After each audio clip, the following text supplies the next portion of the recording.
السلام علیکم دوستو، اسلامی ادوار چینل پہ آپ سب کو خوش آمدید کہتا ہوں۔ آج میں آپ کے لیے شمشیر بے نیام کی 73ویں ایپیسوڈ لے کے آیا ہوں۔ جن دوستوں نے ابھی تک چینل کو سبسکرائب نہیں کیا وہ چینل کو سبسکرائب کر لیں تاکہ ہر نئی ویڈیو آپ تک فوراً پہنچ سکے۔ تو چلیے آئیے آج کی ایپیسوڈ شروع کرتے ہیں۔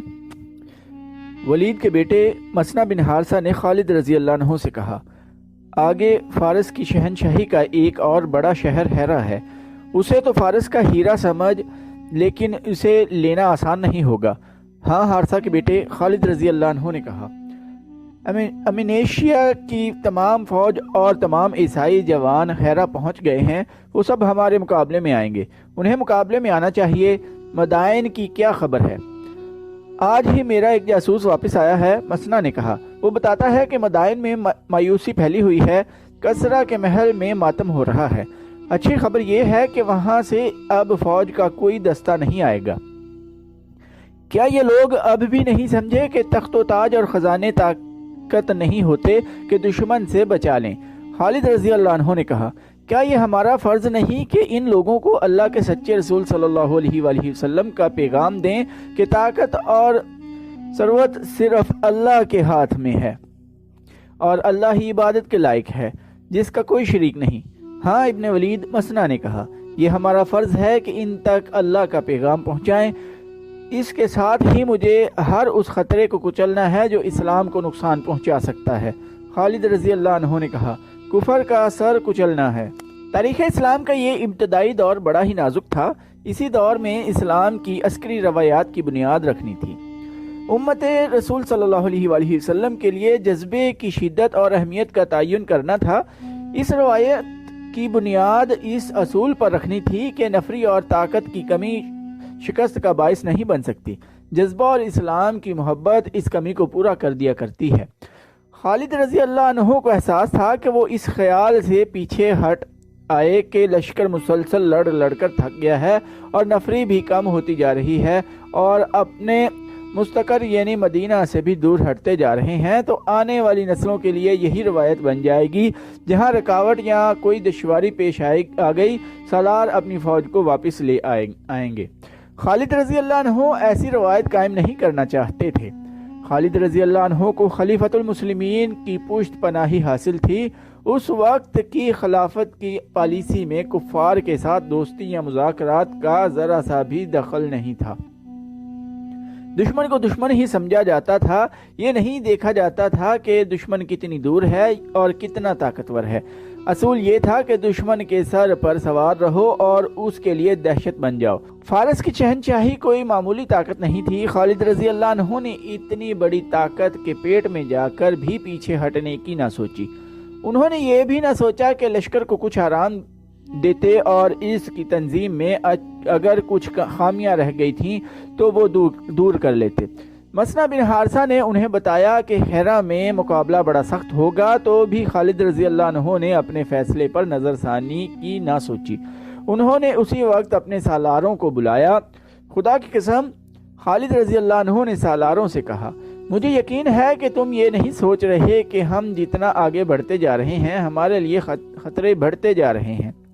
نہیں ابن ولید، ایک سالار نے کہا، ہم میں سے کوئی بھی ایسا نہیں سوچ رہا اور ہم میں سے کوئی بھی ایسا نہیں سوچے گا، دوسرے سالار نے کہا، اور مجھے یہ بھی یقین ہے، خالد رضی اللہ عنہ نے کہا، کہ تم میں سے کوئی بھی نہیں سوچے گا کہ دشمن کتنا طاقتور ہے۔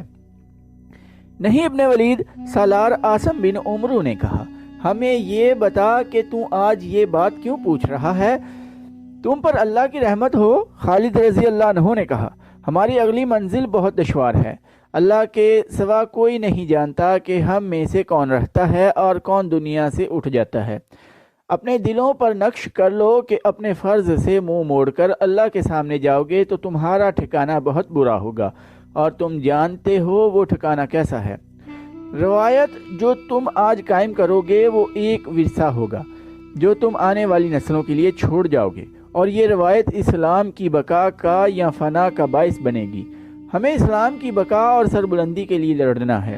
قرآن کا حکم یاد کرو کہ لڑو اس وقت تک جب تک کفر کا فتنہ موجود ہے اور دشمن کو معاف اس وقت کرو جب وہ ہتھیار ڈال کر تمہارے آگے جھک جائے، پھر اس سے وہ شرطیں منواؤ کہ اس کا ڈنک مارا جائے اور اس کا دل رسول اللہ صلی اللہ علیہ وآلہ وسلم کے شیدائیوں کے خوف سے کانپتا رہے۔ اپنے سالاروں کے جذبے میں نئی روح پھونک کر خالد رضی اللہ عنہ نے انہیں بتایا کہ آگے آتش پرستوں کا بڑا مضبوط فوجی اڈا ہیرا ہے، جہاں کے حاکم ازادبہ نے بہت بڑا لشکر جمع کر رکھا ہے۔ آتش پرست پہلی لڑائیوں میں بے شمار کشتیاں لائے تھے، وہ اب مسلمانوں کے قبضے میں تھیں۔ خالد رضی اللہ عنہ نے اپنے لشکر کو کشتیوں میں ہیرا تک لے جانے کا فیصلہ کیا۔ دریائی راستہ آسان تھا اور چھوٹا بھی۔ یہ پہلا موقع تھا کہ رہ گزاروں میں لڑنے والے دریاؤں کے سینے پر سوار ہوئے۔ کشتیوں میں سوار لشکر کی حفاظت کے لیے خالد رضی اللہ عنہ نے یہ انتظام کیا کہ دریا کے دونوں کناروں پر 100-150 گھوڑ سواروں کو رکھا، جنہیں کشتیوں کے ساتھ ساتھ جانا تھا۔ فتح و نصرت سے سرشار لشکر جذبے اور اسلام کی محبت کے جوش سے دریائے فرات کے سینے پر چلا جا رہا تھا۔ جنگی ترانے کی ایک گونج تھی جو فرات کے پانی پر وجد طاری کر رہی تھی۔ پھر یہ جنگی ترانہ کلمہ طیبہ میں بدل گیا۔ 18,000 مسلمانوں کی آواز ایک، عزم ایک، جذبہ ایک تھا۔ ان کے دلوں میں ایک اللہ اور ایک رسول صلی اللہ علیہ وآلہ وسلم کا عشق تھا۔ دشمن سویا ہوا نہیں تھا۔ ہیرا کا حاکم ازادبہ راتوں کو بھی نہیں سوتا تھا۔ ہیرا میں یہ خبر نہیں پہنچنے دی گئی تھی کہ شہنشاہ فارس اردشیر مر چکا ہے۔ وہ ابھی تک ہر بات اور ہر حکم میں اردشیر کا نام لیتا تھا۔ اس روز وہ ہیرا کی شہر پناہ کا معائنہ کر رہا تھا۔ اس نے شہر میں بے پناہ لشکر جمع کر لیا تھا۔ وہ جس دستے کے سامنے جاتا وہاں چلا چلا کر کہتا، زرتشت کی رحمت ہو تم پر۔ وہ بزدل تھے جو کاظمہ مزار اور الیس میں صحرا کے بدوؤں کے ہاتھوں پٹ گئے تھے۔ ان کے مردہ جسموں کو زرتشت کے شعلے چاٹ رہے ہیں۔ اے یسوع مسیح کے نام لیواؤ، تم ہمارے ساتھ کندھے سے کندھا ملا کر مسلمانوں کے خلاف لڑنے آئے ہو۔ یاد کرو اپنی ان بیٹیوں کو جو لونڈیاں بن کر مدینہ پہنچ گئی ہیں۔ یاد کرو ان جوان بیٹوں کو جن کے مردہ جسموں کا گوشت بھیڑیے، گیدڑ اور گوشت خور پرندے کھا گئے ہیں، اور انہیں بھی جو قیدی ہو کر مدینہ والوں کی غلامی میں جا پڑے ہیں۔ مسلمان فتح کے نشے میں بے خطر بڑھے آ رہے ہیں۔ ان کے لیے ایسا خطرہ بن جاؤ کہ زندہ واپس نہ جا سکیں۔ شہنشاہ فارس اردشیر تمہیں خود مبارک دینے آئیں گے، تمہیں انعام و اکرام سے مالا مال کر دیں گے۔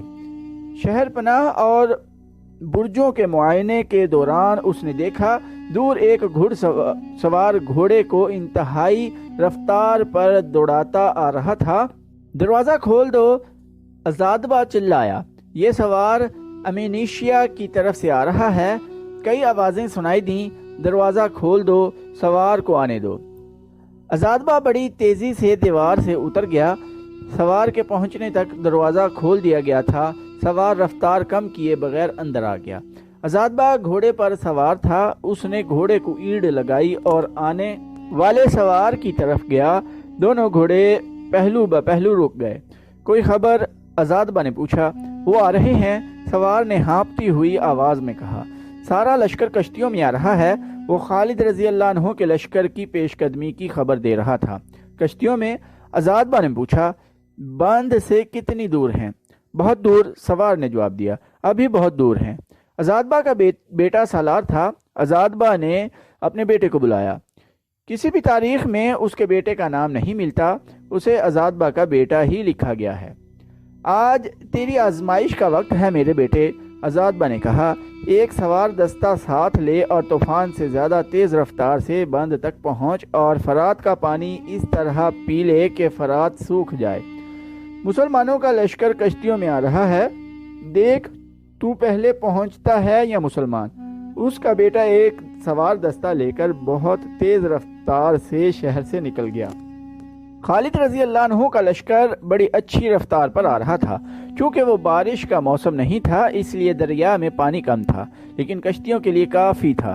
اچانک پانی کم ہونے لگا، پھر پانی ختم ہو گیا اور تمام کشتیاں کیچڑ میں پھنس کے رہ گئیں۔ مدینہ کے مجاہدین پر خوف طاری ہو گیا۔ دیکھتے ہی دیکھتے دریا کا خشک ہو جانا خوف والی بات تھی۔ خود خالد پر پریشان ہو گئے۔ مت گھبراؤ ولید کے بیٹے، کنارے پر مسنہ بن حارثہ کی للکار سنائی دی، اور مت ڈرو اہل مدینہ، آگے دریا پر ایک بند ہے، ہمارے دشمن نے بند پر پانی روک لیا ہے۔ بڑی تیزی سے سوار اپنے گھوڑے کشتیوں سے نکال لائے اور یہ دستہ سرپٹ دوڑتا بند تک پہنچا۔ عزادبہ کا بیٹا ابھی اپنے سواروں کے ساتھ وہیں تھا۔ مسلمان سواروں نے ان پر حلہ بول دیا اور ان میں سے کسی ایک کو بھی زندہ نہ چھوڑا۔ مسلمانوں نے بند کھول دیا، کشتیوں تک پانی پہنچا تو کشتیاں اٹھنے لگیں، ملاحوں نے چپو تھام لیے اور کشتیاں تیرنے لگیں۔ عزادبہ اچھی خبر کے انتظار میں دیوار پر کھڑا بےتاب ہو رہا تھا۔ اس کا ایک سالار اس کے پاس آن کھڑا ہوا۔ بہت بری خبر آئی ہے، سالار نے کہا۔ کہاں سے؟ عزادبہ نے گھبرا کر پوچھا۔ کیا میرا بیٹا؟ مدائن سے، سالار نے کہا۔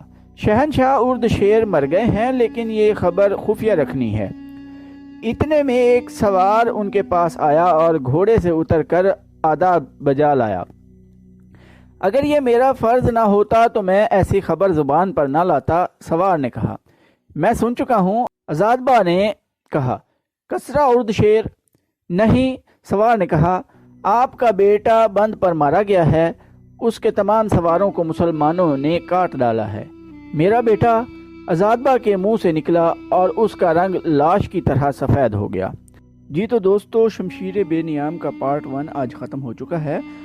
انشاءاللہ نیکسٹ ایپیسوڈ میں شمشیر بے نیام کا پارٹ 2 شروع کریں گے۔